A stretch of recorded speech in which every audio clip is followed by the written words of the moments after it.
ஆண்டவர்களோடு இருப்பாராக.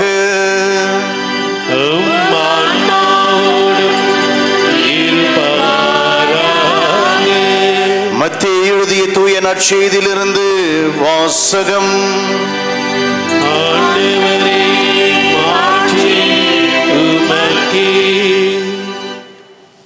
இயேசு கிறிஸ்துவின் பிறப்பையொட்டிய நிகழ்ச்சிகள்.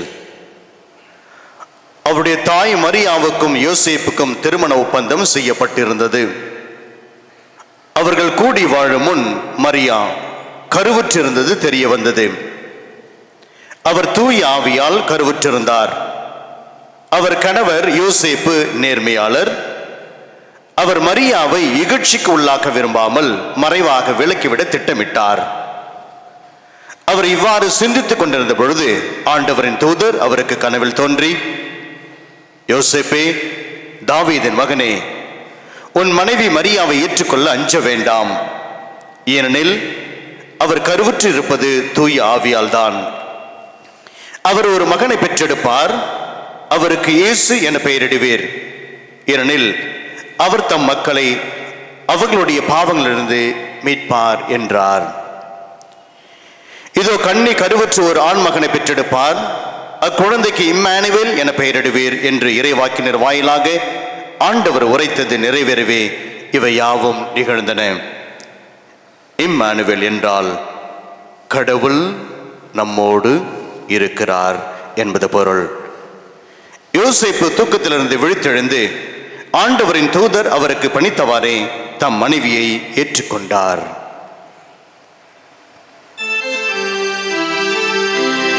இது கிறிஸ்துவின் நற்செய்தி.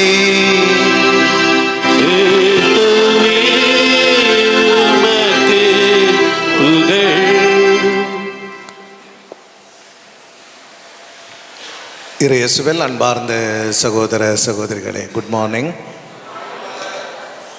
இன்னைக்கு ராத்திரி கடவுள் கனவுல வராரு. வீட்டை பூட்டின்னு எல்லாம் மைசூர் போயிடுங்க அப்படின்னா போயிடுவீங்களா? கடவுளே சொன்னாலும் போக முடியாது இல்லையா? யோசேப்புக்கு ஒரு கனவு வருது. நற்செய்தியில் கேட்டோம் இல்லைங்களா? அவரு மனதிலே ஒரு குழப்பம். நிச்சயதார்த்தம் ஆயிருக்குது.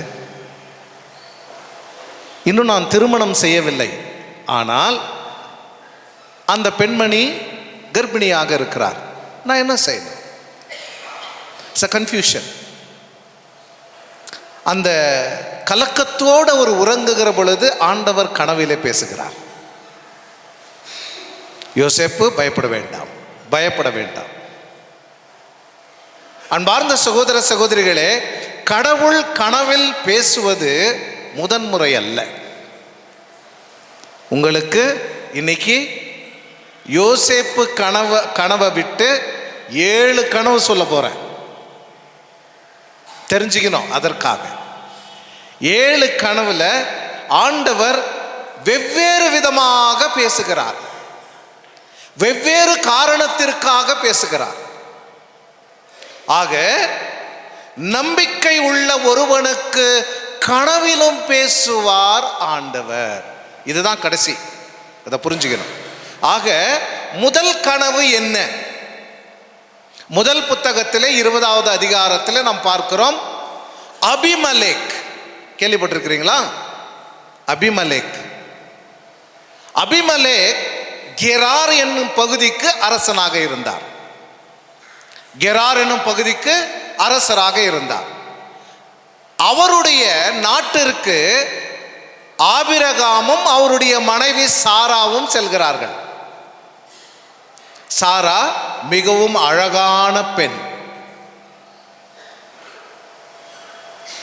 இவளை என் மனைவி என்று சொன்னால் என்னை கொன்று போட்டு விடுவார்களோ என்கின்ற அச்சம் ஆபிரகாமுக்கு இருந்தது.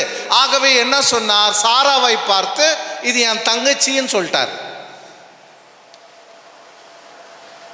ஓகே, என்னுடைய தங்கை என்று சொன்ன பொழுது அபிமலேக் இந்த அழகான பெண்ணை பார்க்கிறார். அவரை திருமணம் செய்து கொள்ள முயற்சிக்கிறார். யாருடைய தப்பு அது? யார் தப்பு? யாருடைய தப்பு சொல்லுங்க. நீங்க பெண்களெல்லாம் உக்காந்துக்கிறீங்க, உங்க கணவர் ஒரு வீட்டுக்கு கூட்டின்னு போயிட்டு இது என் தங்கச்சின்னா என்ன சொல்லுவீங்க? யோ என்னையா வந்துச்சு உனக்கு, கல்யாணம் பண்ணி வீட்டுக்கு கூட்டு வந்துட்டு தங்கச்சியா அப்படின்னு சொல்லி இல்லையா? ஆக கடவுள் அபிமலே கனவிலே தோன்றுகிறார். அபிமலே கனவிலே தோன்றி நீர் குற்றமற்றவன், நீர் குற்றமற்றவன், ஆனால் ஆபிரகாமின் மனைவியை மணக்கப் போகிறாய், இந்த பாவத்தை செய்ய வேண்டாம் என்று சொன்ன பொழுது அபிமலேக் ஆபிரகாமை அழைத்துக்கிற, என்னையா யாரையா இந்த பொண்ணு? சாமி என் பொண்டாட்டி சாமி, கூட்டின்னு போயா.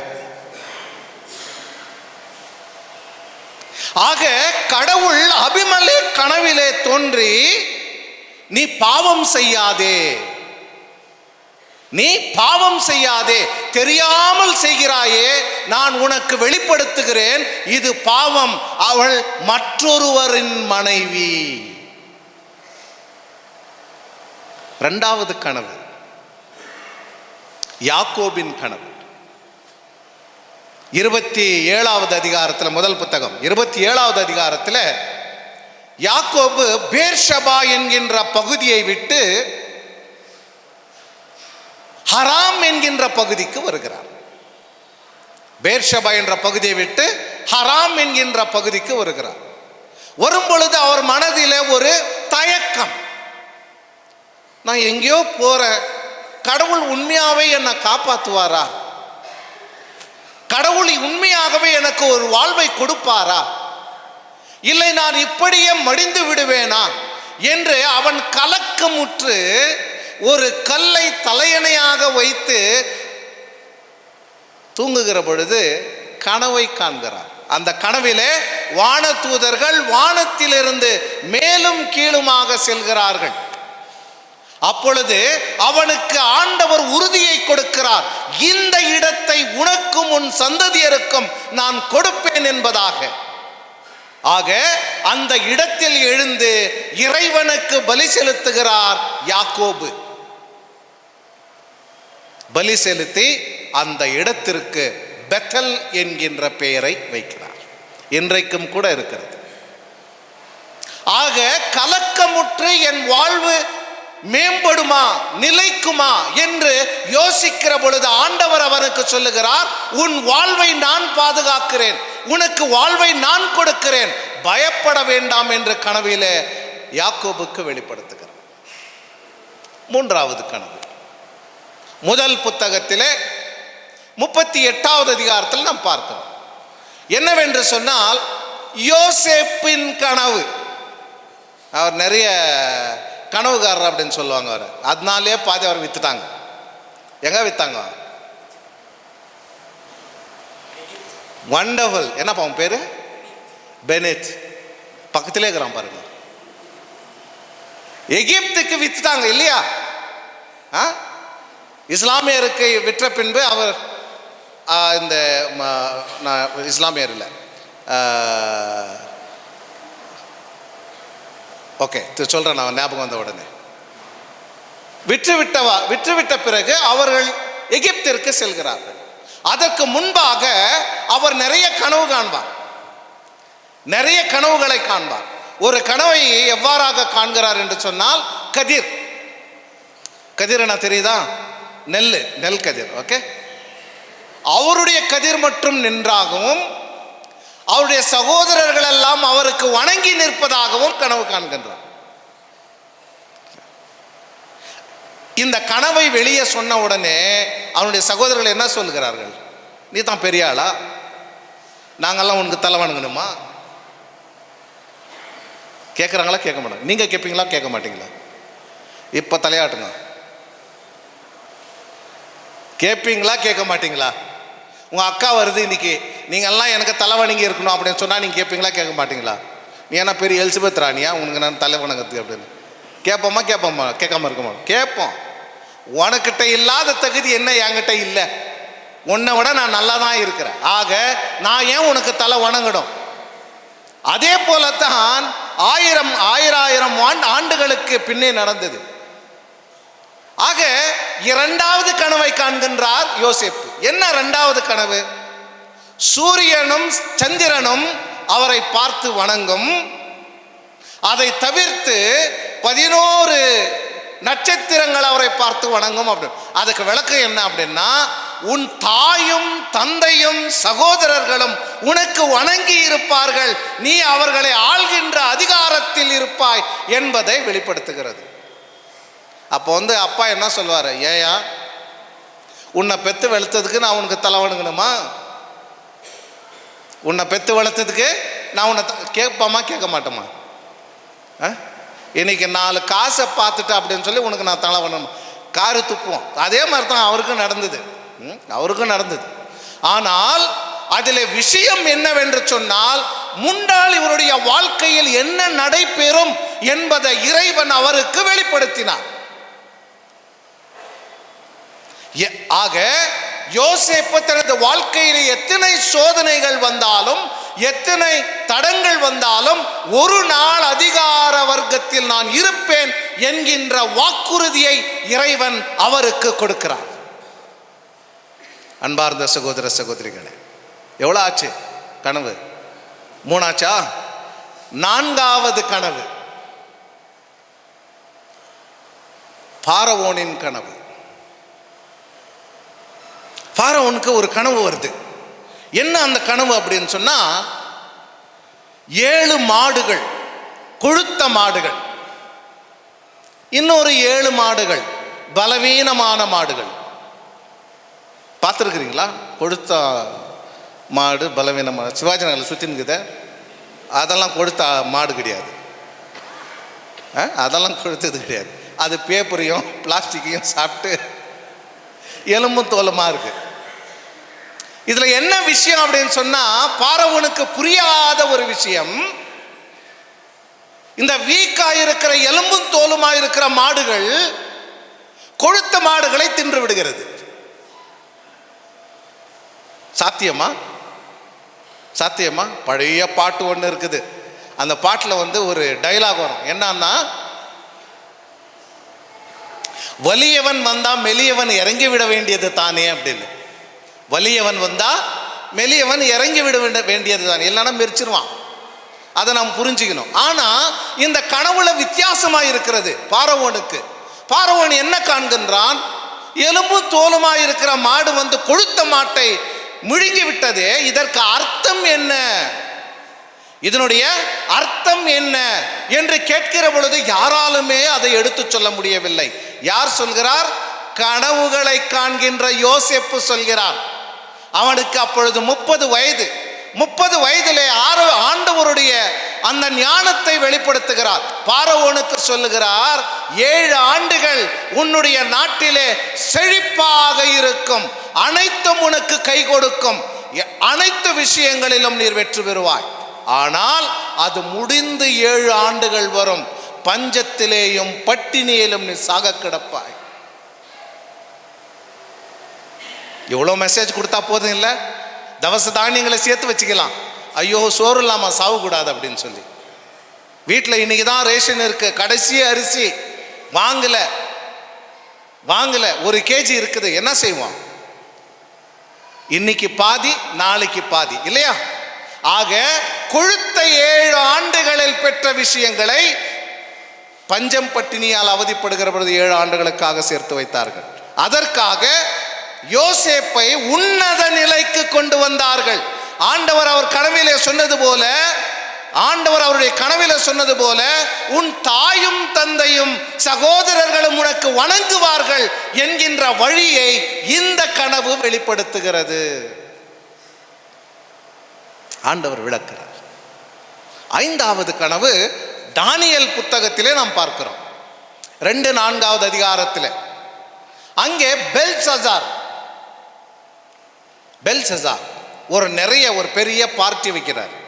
அந்த காலத்தில் அரசர்கள் எல்லாம் நிறைய பார்ட்டியில் தான் இருந்திருக்கிறாங்க. நாம தான் ஹிஸ்டரியில் படிக்கிறது, அவர் வல்லவர் சிறந்தவர், அதை செஞ்சார், மலையை தூக்கினார், காட்டை ஒழிச்சார், அப்படி ஒன்றும் கிடையாது. அதில் ஹிஸ்டரியில் நீங்கள் பார்த்தீங்களன்னா அரசர்கள் பாதி பேர் நிற்கிறதுக்கே தானம் கிடையாது. அப்படிதான். ஏன்னா சண்டை போடுறவன் யாரும். ஒரு உதாரணம் சொல்லணும் அப்படின்னு சொன்னா, அவன் தாவீது அரசர், எத்தனை பெரிய அரசர் இல்லையா? என்ன பண்ணாரு? அவருடைய மக்கள் எல்லாம் சண்டை போட்டுக்கிறார், மாடியில் உட்காந்து வேற ஒரு பொண்ணை பார்த்துக்கிறார். ஹிஸ்டரியில் வந்து அரசர்கள் செய்தது அவ்வளவுதான். புரியுதா? நாம தான் வந்து எழுதும்போது காசு கொடுத்து எழுத வைக்கிறது, காசு கொடுத்து எழுத வைக்கிறது. இல்லை ஒரு 4 பேர் காசு கொடுத்து என்னை பற்றி நல்லா பேசு அப்படின்னு நம்ம மூஞ்சிக்கு நேரம் நல்லா பேசுவான். ஆனால் இவர் பெரியவர், இவர் வல்லமை நிற்கவர், இவர் தான் ரொம்ப தாராளம், இவர் இருந்தால் தான் சிவாஜி நகரில் மழை, போன உடனே தரித்திரம் பிடிச்சவன் வெப்ப போகிறானா அப்போ தான் வந்து விளக்கம் அப்படின்னு சொல்லுவான் இல்லையா? இல்லையா? அதுதான் ஹிஸ்ட்ரியும். பல நேரத்தில் பெல்ஷஸ்ஸார் என்ன செய்கிறார்? ஒரு நல்ல ஒரு ஆடம்பரமான ஒரு பார்ட்டி வைக்கிறார். வைக்கும் பொழுது அந்த சுவற்றிலே ஒரு கை எழுதுது, 4 வார்த்தைகள், மேனே மேனே தெக்கல் பார்சின், மேனே மேனே தெக்கல் பார்சின். இதை விளக்குவதற்கு யாருக்குமே ஞானம் கிடையாது. இதனுடைய அர்த்தம் என்ன அவர்களுக்கு தெரியவில்லை. ஆக தானியேல் அதற்கு விளக்கத்தை கொடுக்கிறார். மேனே மேனே என்று சொன்னால் உன்னுடைய நாட்கள் எண்ணப்பட்டு விட்டன, உன்னுடைய நாட்கள் எண்ணப்பட்டு விட்டன. தெக்கல் என்று சொன்னால் நீ உன்னுடைய குற்றங்களுக்கு ஆண்டவருக்கு தேவைப்படுகிறாய். பார்சின் என்று சொன்னால் உன்னுடைய நாட்டை மீதியருக்கும் பரிசியதவருக்கும் பிரித்து கொடுக்கப்படும். எவ்வளவு பெரிய இறைவாக்கு! கலங்கி போறான். அன்பார்ந்த சகோதர சகோதரிகளே, இது 5 கனவுகள் பழைய ஏற்பாட்டில். புதிய ஏற்பாட்டில் 2 கனவு இருக்கு. யோசேப்பு கனவை விட்டு, யோசேப்பு கனவை விட்டு இல்லையா? ஆக நம்முடைய ஞானிகள் ஆண்டவர் இயேசுவை பார்க்க வருகிறார்கள். வராங்களா? வழி தெரியாம போகுது. அது போக எப்படியோ வழி கண்டுபிடித்து ஆண்டவர் இயேசுவை வணங்கி அவர்கள் கொண்டு வந்த அந்த காணிக்கைகளை இறைவனுக்கு சமர்ப்பித்து ஒரு கனவை காண்கிறார்கள். அந்த கனவிலே ஆண்டவர் சொல்லுகிறார், நீ வந்த வழியை விடு, போகாதே. ஏனென்றால் உன் வாயிலிருந்த வார்த்தைகள் வெளிப்பட்டால் என்னுடைய திட்டத்திற்கு மாறாக இருக்கும். ஆகவே உன் வழியை மாற்றிக்கொள் என்பதாக அவர்களுக்கு ஞானத்தை கொடுக்கிறார் கடவுள். ஆக ஞானிகள் தங்கள் வழியை மாற்றி செல்கிறார்கள். கடைசி கனவு, 7வது கனவு. 7வது கனவு என்ன அப்படின்னு சொன்னா, ஆண்டவர் இயேசுவுக்கு தீர்ப்பு கொடுக்கிற பொழுது பிலாத்துவின் மனைவி சொல்கிறாள், என் கனவிலே கண்டேன் அவர் குற்றமற்றவர் என்று, அவருக்கு எந்த தீர்ப்பும் வழங்க வேண்டாம் என்பதாக. 7 கனவு. இன்னைக்கு நற்செய்தி 8வது கனவு. அன்பார்ந்த சகோதர சகோதரிகளை, எல்லா கனவுகளையும் நாம் பார்ப்பது என்ன? இறைவன் நம்மோடு இருக்கிறார். நான் கலங்கிய பொழுது, நான் துக்கமாய் இருக்கிற பொழுது, என் வழி என்ன என்று தெரியாமல் இருக்கிற பொழுது, என் வேதனை அதிகமாக இருக்கிற பொழுது, நான் போகின்ற பாதை எனக்கு தெரியாமல் இருக்கிற பொழுது ஆண்டவர் கனவிலே பேசுகிறார்.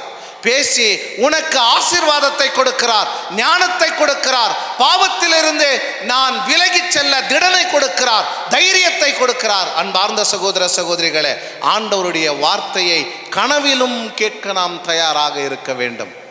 இன்று யோசேப்புக்கு அருமையான வார்த்தைகளை எடுத்து எம்புகிறார்.